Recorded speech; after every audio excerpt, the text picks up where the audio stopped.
Nettoyage de la boutique avant fermeture définitive. Donc jusqu'à la semaine dernière, là où je suis, c'était l'emplacement de mon atelier de filage de verre au chalumeau. Donc il y avait tout le matériel qui était derrière et la table avec le chalumeau et des vitres qui protégeaient le public qui voulait venir regarder, qui était ici.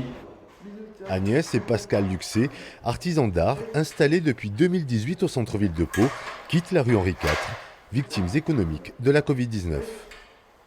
On est dans une ville qui est devenue un peu fantôme du fait de pratiquement pas de touristes. En tout cas, les touristes de cet été étaient des touristes de randonnée pédestre et ce n'était pas notre clientèle.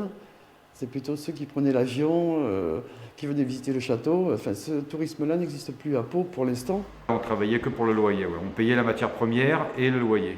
Donc jusqu'à présent, on était ric-rac, on ne se nourrissait pas, on ne se salariait pas, mais on était à l'équilibre sans compter les salaires.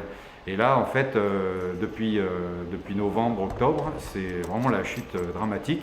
50% du chiffre d'affaires en moins en 2020 par rapport à 2019. Avant de s'endetter dangereusement, le seul perlier d'art du Béarn va poursuivre ses créations en verre de Murano à domicile. C'est effectivement ici qu'on relance l'activité dans un local qui est à nous, dédié, à l'extérieur de la maison. C'est pas de gaieté de cœur qu'on a quitté le centre-ville parce qu'on avait une magnifique boutique, mais il faut aller au-delà de ce constat et aller de l'avant. On va essayer de compenser ça en développant en fait la vente sur Internet. Un nouveau départ pour ces passionnés. Les perliers d'art sont moins d'une centaine en France.